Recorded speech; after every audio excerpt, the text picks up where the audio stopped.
been a long time since I did a video, and since that time a lot has gone on. A lot of people are curious about the stem cell. I'm going to talk about the stem cell, how it happened, good, bad, and uglies about it. I'm going to do that a little bit later towards the end of the video. This might be a long video, so this opening is going to be me and the absolute hell I have gone through over the last several weeks, all in an attempt to get better. The ride for hell to Chicago, almost 20 hours one way, in a power chair, trying to lay down to sleep through it, to hospitalization that I got out last week from an explosion, just an absolute explosion of infection that I don't believe has anything to do with the stem cell. It was just very conveniently that it all happened about a week after. So again, if you're this video, I will talk about, for those who are interested in stem cell, I will talk about all that, but I'm going to go through my life first as this diary entry, before I talk specifically about the stem cell procedure and effects of it. So my therapy, stem cell therapy, was on October 26th. For those who donated to me to raise money to help pay for it, I thank you very much. You don't know how much of a help it was. So we rent a van and we leave Sunday morning, knowing it's going to be an all-day trip. Monday I have orientation for the therapy. So Google says it's 12 and a half hours, but not with me having to constantly change positions, getting kind of rocked and bounced around inside the thing, getting off my bed sores that I have in my butt from being immobile. It was just horrible, and a lot of anger and frustration on my part. So we get there, and we check into the hotel really late. I think we left at like 7 in the morning, and we didn't get there till after 12. So Monday afternoon, we had this orientation, and we are basically just kind of told what was going to happen, what to expect, and afterwards we're kind of left to our own devices. So we end up going out for dinner, and we didn't try to go near downtown Chicago or anything. We were kind of on the outskirts. Didn't do any sightseeing. We just wanted to go find something for dinner. So, well, originally we were told that our dinner was going to be paid for, and all it wasn't a dinner. It was like hors d'oeuvres, and we got there late, and all there was like grilled cheese sandwiches and tomato soup. I mean, that's not dinner. So we ended up leaving. So we got out late for dinner. Went to Chili's, of all things, at about 9:30, and they were rolling up the carpets at 10. And so we go in, no problem. They take our order, but then at about, I don't know, about 15 minutes later, it's like they turned the heater off, and the air conditioner was blasting full go. Now, I had a jacket with me, because, again, we're in Chicago, and it was in the low 50s, I think. But now the restaurant's cold, and my arm is starting to cramp up and contract up into my shoulder, and like my shoulders trying to go to my neck and my ear.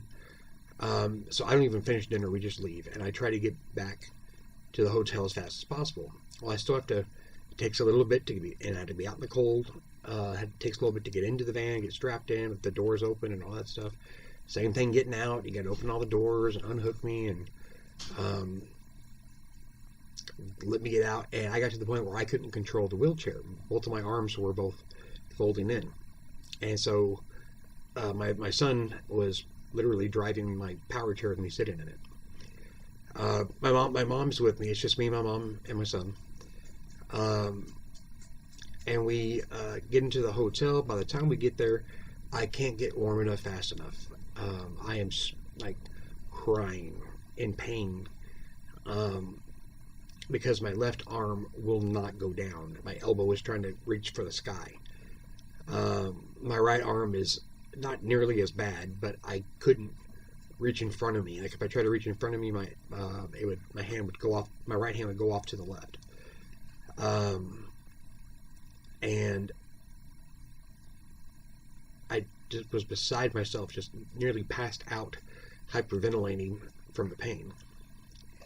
Eventually it calms down and we go to sleep. I was told that originally I thought I was told that there would be a hospital bed for me to sleep in because it was a specialized handicap room. They didn't have that, and so the guys at the stem cell clinic rented me a lift recliner, and it's not my lift recliner. My lift recliner is $2,000, and it's big and plush and roomy and stuff like that. They high off the floor. They didn't do that. They gave me one like these little floor model things you see for grandma. So it was really low to the floor. They Hoyer lift me into it so I could try to sleep that night. And whenever after all the screaming and crying and stuff, and it was time to get up for the procedure. We ended up having to call 911 because no one could lean me forward and let me and have my balance held to put the Hoyer lift sling behind my back and tuck it in and wrap it around me properly without me falling out of the chair. So fire department comes, they lift me up, spin me around, put me in the chair on their own. Couldn't be happier with what they did or how they did it. It was spot on. And so we go from that to now I'm running late trying to get over to the clinic. I end up getting there about 15 minutes late. We do the procedure. Now I was told that I would be getting a blood infusion of stem cells, intranasal injections where they go up into your nose to get stem cells into the brain sac fluid so it starts repairing any lesions that might be on your brain. And then I got shots in both biceps and shots in both quadriceps in my legs. And that was it. So I asked the doctor, I was like, well, what about my joints? I thought I was doing shoulders, knees, and elbows. And he goes, no, you did the blood transfusion, so that's not needed. I was like, that's why I came here. I have contracted arms. I wanted it directly in the joints. So I leave. I called Joe, who's the guy who owns, I didn't know he owns the company, but he was the guy who was like my sales guy. And he tells me that it's doctor's prerogative, that maybe he wasn't able to harvest enough stem cells, or he didn't think it was needed for XYZ. It's his choice. I said, okay, well, if I was diabetic or a cancer patient or something else, and I came in, and what package would they get? They said, oh, well, they would get all the things you got today. I said, okay. I said, well, what would they pay? He said $9,500. That's okay. So I guess I need a refund. He goes, a refund for what? And I said, because I didn't get the joint injections, and I got what they got.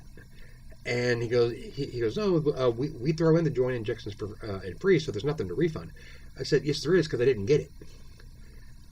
And he tried to be very slick with me about this. So this is not, I'm not saying don't use this company. I'm honestly not saying don't use this company. I'm saying know what you're doing. and don't let this guy talk you out of it. Either you get the shots or you don't. He says that MS patients pay $11,400 because they get the complete package, and then it turns around that the doctor, if he doesn't want to do the joints, that the complete package isn't needed, but you're still going to pay $11,400, whereas someone with diabetes paid $9,500. Suffice to say, if you know anything about me, you've seen my other videos that are not MS Diaries, and you watch my Uncanceled history series, you'll know that I don't have a problem talking. I really don't have a problem being confrontational. And suffice to say, I got a $1,900 refund before it was all said and done. So I'm not hitting his BBB. I'm not doing a bad Yelp review. I'm not doing any of that stuff. Okay? Just know what you're paying for, and if you get it and you don't get the joint injections, know that there is a refund due to you. I would bring it up as you pay for it, before the procedure's ever done. Do it. Say that you already know that there is a difference between the base package of the injections into the muscle groups and nose and the joint injections. So if he wants to charge you $11,400 up front because you're an MS patient, say fine, but if I do not get my joint injections, I want the refund. So that's that. So it is what it is. I left, and then we stayed that night, and then woke up the next morning early and came back. So we left on Sunday, or left there to go there on Sunday, came back on Wednesday. 40 hours of in-car driving in 4 days, divided into 2. So I get home, exhausted, and I get into my recliner for the first time in days, and my bed sores are just screaming. I can't get comfortable.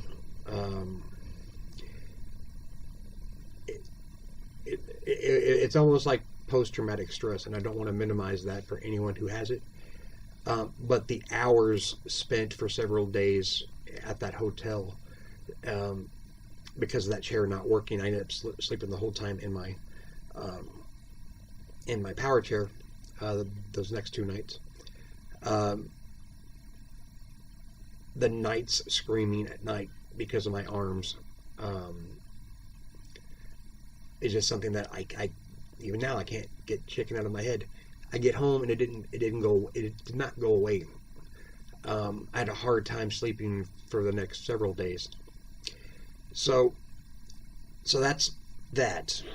And then the hospitalization came because I started noticing about 4 or 5 days later, or after I got back, that I had a UTI. I could just see it in my catheter bag. And so I talked to the doctor. She gave me some, she prescribed me something, started taking it. It wasn't doing the trick. And then my leg had these water bubbles start forming on them. And I'm used to having what's called edema blisters. I usually get them on the other leg, where it's just my legs are swollen and the water is trying to find a way out. And you lance them, cover them, bandage them, everything else, and they'll weep for like a week or 2. You got to take care of that, but that's usually it.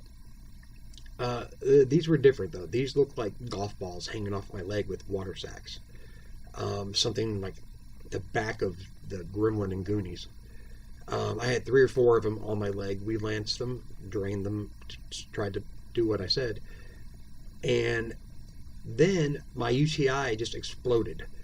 I had, this is disgusting, but I had a catheter bag that we dumped that looked like I could have sold it to Papa John's for marinara sauce.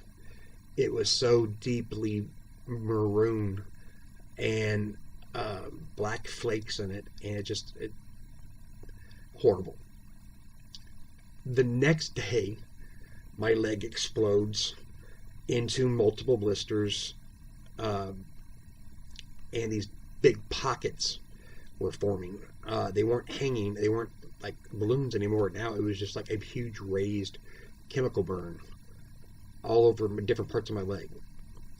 So I called my doctor. I have a doctor who can come out to the house. But I send her pictures of it and stuff, and she goes, "Oh my God, you got cellulitis. Here, go get this prescription and start taking it now." So I started taking it Wednesday, and by Friday it had gotten so much worse that we ended up having to call an ambulance to come pick me up, take me to the hospital. I was never running a fever, and my vitals were fine, which is weird. The UTI was not dark maroon anymore, but still wasn't good. I get to the hospital. I'm dehydrated, and they can't find anywhere to give me an IV, so they eventually do a center line into my neck. So they literally jammed a catheter down my neck with this thing that went down into my heart, or close to my heart, to be able to administer an IV and administer blood draws and stuff like that. After they had already stuck me like 15 times all over my both arms, and trying to find a good working vein. And so I finally get admitted that there was smoke patch on my shoulder, and but they won't let me drink anything. They won't let me eat anything. They won't. I got there around 3 o'clock, and I couldn't drink anything until almost midnight. Everything was IV, and I had a panic attack while I was there. I mean, my shoulder was doing the same thing it was doing in Vegas. It was trying to crawl up because, of course, hospitals are cold. I went to the hospital completely naked, because that's basically how I was whenever all this happened. I had tried to take like a sponge bath, and when they came and got me, they're like, "Don't worry about it. We're going to throw a blanket on you. When you get there, they'll throw a gown on you." It's all right. So anyway, suffice to say, sorry, I'm trying to sit up a little bit. They finally got me in. Took a couple of days for me to even get wound care. Wound care doesn't work the weekends, so I had to wait till Monday for them to do anything with my leg. By that point, they had already put me on such a high dose of Lasix that both of my legs had shrunk and shriveled to like I was 10. It's as if I have no meat on my bones anymore. Like everything just literally just shriveled up. And they did what they could, rotating and stuff. I was first time I laid down in a bed in 2.5 years, so I wasn't knocking that. That felt good. But as a matter of fact, I have a hospital bed on order. You'll notice here around me, my green screen's not laying down.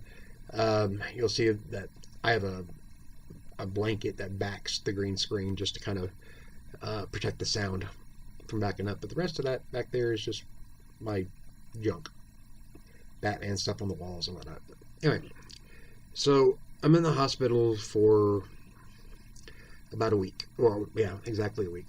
And I went in on a Friday, came out on a Friday. But when I was there, I had the UTI, I had cellulitis, and I was going into septic shock without knowing it. And so it was a blessing that I went.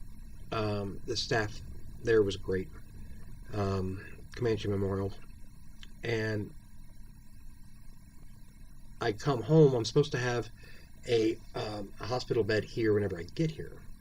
And they called me as the ambulance was coming for me that the bed was not going to be there because they didn't have the air mattress thing for me that goes on top for bed sores. And so I come home and I have to go back to the recliner, which, like I said, it is really comfortable. It's just not when you have bed sores and the chair itself is causing it. So we end up sliding my air mattress from the hospital on top of the recliner, trying to use it as a bed, which worked for the night. The next day, trying to set up with it, didn't work. We had to deflate it and then reflate it, and then that wasn't set right. It was just hell. After I came home from the hospital, I went 4 days without sleeping, more than 2 or 3 hours at night. So it's not been a very restful recovery at home. I've been home now for a week since last Friday.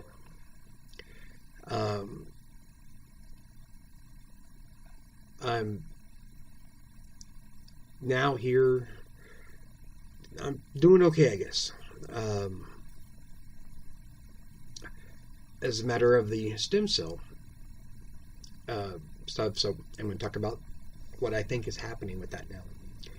I don't know if it is the stem cell itself that is making me see what I believe to be an improvement, or if it is me not being sick. Maybe I've been just sick for a long time, and maybe that's getting better. So I don't know for sure, but it hasn't been a month yet, but it's fairly close, about 3.5 weeks. And the doctor or the guy had said that one of the first things I would notice if it works on me is more dexterity and mobility in my fingers, and maybe some loosening up of my arms. That's exactly what I'm seeing. My right hand, I mean, I can't fully straighten out my fingers, but I've got a lot more control over my fingers right now than I did several weeks ago. The contraction of it, I'm not going to show you on camera, but normally if I were to pull back like this, my arm would stay cocked. Well, now I can almost get it all the way out to the side. So fingers crossed, I think I'm part of that 68% where it's effective. Which means if it is, and if it continues to improve everything else, then every bit of hell I went through will have been worth it.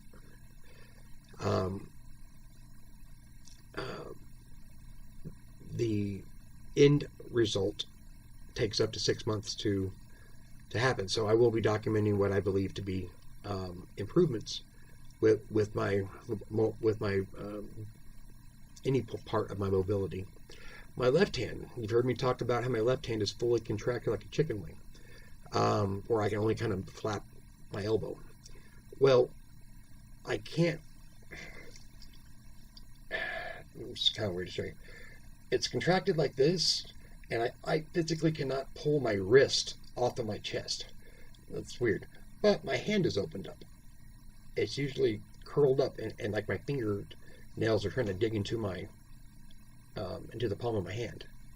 So this, I believe, is another improvement. I can even hold a stress ball and squeeze it. That's one of the exercises I'm doing. I bought stress balls so I can have them in both hands to work out the fingers and the wrist and just everything with it. So I should be starting physical therapy soon. I thought maybe this week, hopefully next week, or no, next week's Thanksgiving, so I'm sure it won't be next week. But I am impressed with the stem cell so far. I don't know. The end result after 6 months is a 1.5 point drop on your scale. For me, I'm at a 9.0 right now. A 7.5 would mean that I would be able to get up on my own, transfer to a chair. At the time I was 7.5, I was still driving. So, yeah, the next 6 months I'm very excited for, and I'm very hopeful for. And if you want to contact me directly, please do. and I will tell you all about it. On Facebook, my name is Thunderduck Uncanceled, and yeah, send me your way. If you're watching this off of one of the groups that I posted on Facebook, friend me, send me a message. If you want to talk more about it, it's seems like it's working, and that is something I am most uplifted about. Everyone's been amazing for me. My son, most importantly, has been very amazing.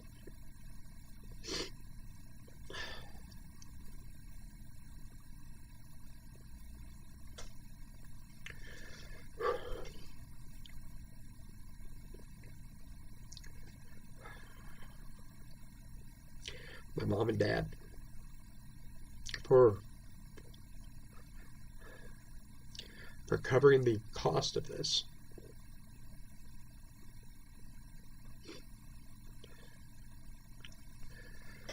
Yeah, this is my mom's idea, and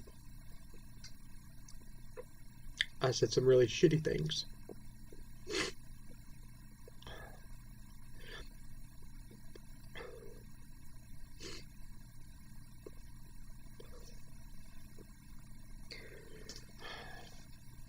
I said some really shitty things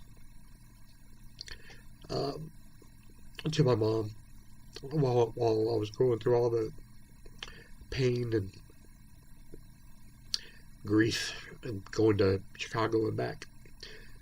I kept saying that, every time she would say that, stop being so negative, stop whatever. I'm like, I don't want to be here. I didn't want to go through this 20-hour drive and twice, 4 days no less. I didn't want to. I didn't want to fight. I didn't feel like it was worth it. I didn't feel like I was doing it for myself. And I told my mom, I was like, every scream that I make, every tear that falls, every night terror, it's for someone else.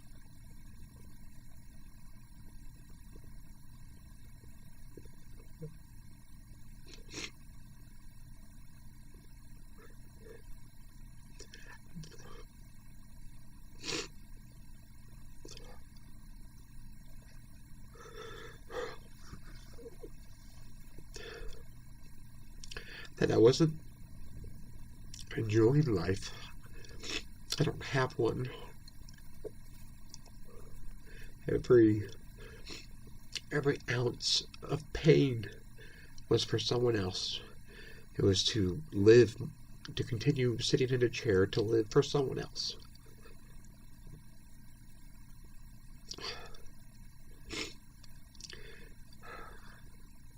And that if this treatment didn't work, then she should have to be the one to shoot me for putting me through it.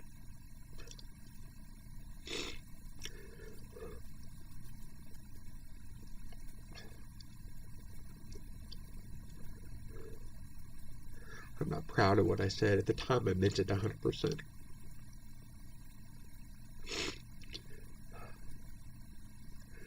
Nothing positive has happened since I've got my diagnosis with this fucking disease.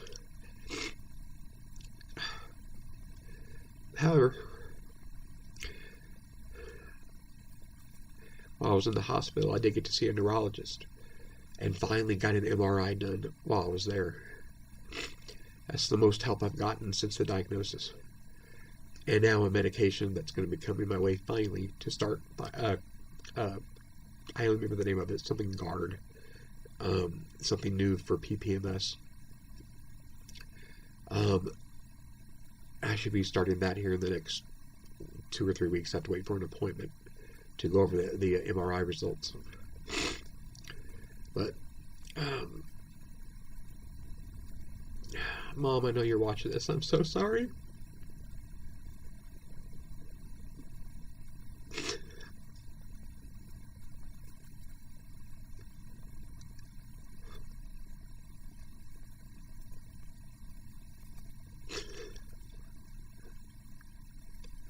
It wasn't meant to be hateful. I was meant to be hateful in my own life. Not toward you.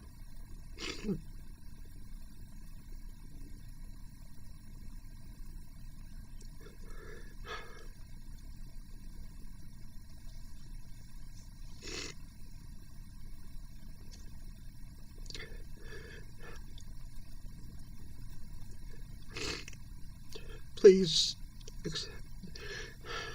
know I love you.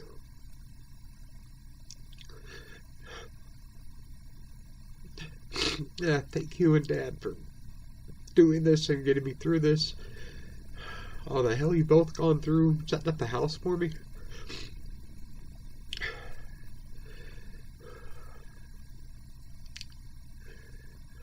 I'm back in the fight. I believe there is a light. I believe there is a chance. I believe there's help. I believe there's medicine in my future. I believe there's, turning back the dial through the stem cells and doing it again in 2 years, and redoing the process and just working it backwards.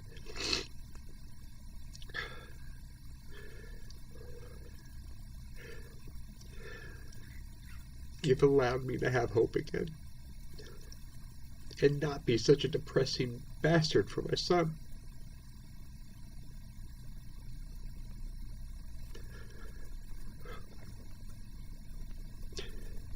And Gabe, you know I love you, and I apologize to you daily for everything I have to have you do for me.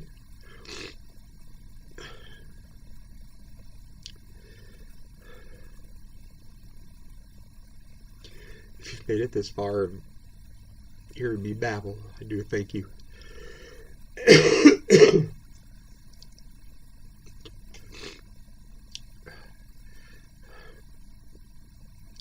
The next one won't be like this, I'm sorry. But please help me out with these videos. Give me a like, give me a share, subscribe if it's the first time you're watching. Plenty more videos behind this one that are nothing like this one, going over the daily life of having MS. Thank you guys for watching, and thank you guys for your prayers and your well wishes. Guys, take care.